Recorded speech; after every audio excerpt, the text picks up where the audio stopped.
however you want to say it, praised, lionized, like it's almost funereal, right? Like this is his memorial mass. That's because they killed him.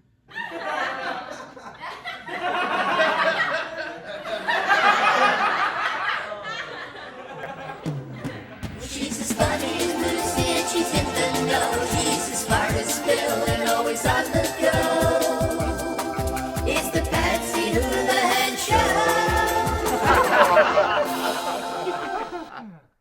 Well, just a couple weeks ago, the media in the Democratic Party was saying that Republican media was making Joe Biden look old and incompetent. Just out and out on the front pages of newspapers now, and it's also on Fox News. This is the disinformation and the constant lies that, in the end, benefit Joe Biden because they lower expectations for the debate. Now they talked him into resigning from running for president next time. Wow, what a switch. They canceled him, just like they did Roseanne Barr. And I wasn't comfortable with the notion that people were forcing him out. Mm-hmm.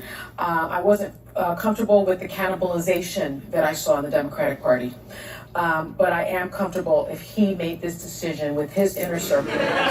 Well, according to Chris Cuomo, Can't tell you is that President Biden is stepping away from the Democratic nomination as part of a plan. Biden is getting lauded by all corners, right? Lauded, however you want to say it, praised, lionized, like it's almost funereal, right? Like this is his memorial mass. That's because they killed him. They pushed him out, period. President Biden did not want to do this. So, now what? Food for thought. Failing to plan is planning to fail. in just a number of days, we almost lost one presidential candidate to an assassin's bullet, and then we lost another one by his own party shooting him off the docket. Right now, you have a really ugly scene around the president, around the leadership of the House and the Senate, at whom he's angry. We've never been in a place quite like this before. So, I mean, you talk about the leadership of the House and Senate. Is there anyone in particular he's disappointed in? I mean, have you been given names? Yes, he's particularly angry and disappointed at Chuck Schumer, the Senate Majority Leader. He's angry and disappointed and feels abandoned by his old friend, Nancy Pelosi. He has trouble recognizing why these folks would turn their backs on him, given what he sees as his accomplishments. But now there's also the question of donors and fundraising, because the money has dried up. You know, the messaging that we have put out to people over a certain age is horrific. We have basically said, hey, you know what? We kind of think if you're over a certain age, you don't really have what it takes to do the job that you're doing. That's the messaging that we've put out. So I'm bored by hearing that. I'm also bored by people saying, well, you know, it's the next generation. It's still an unknown. We can believe what we like to believe. And I love Kamala and have defended her from day one. I know she can do the job.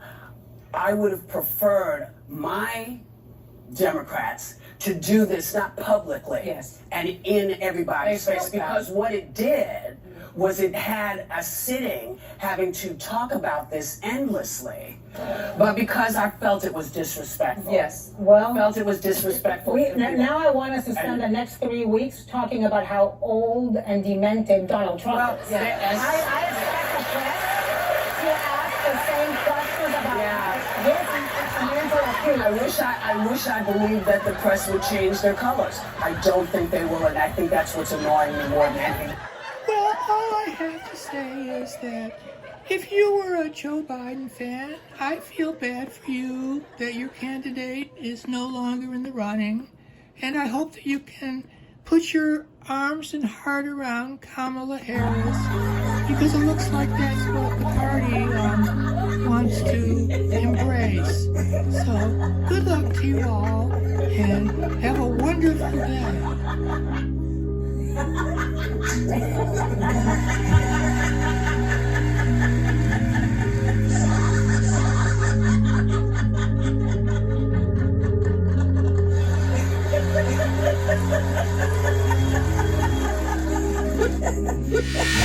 Ha ha ha!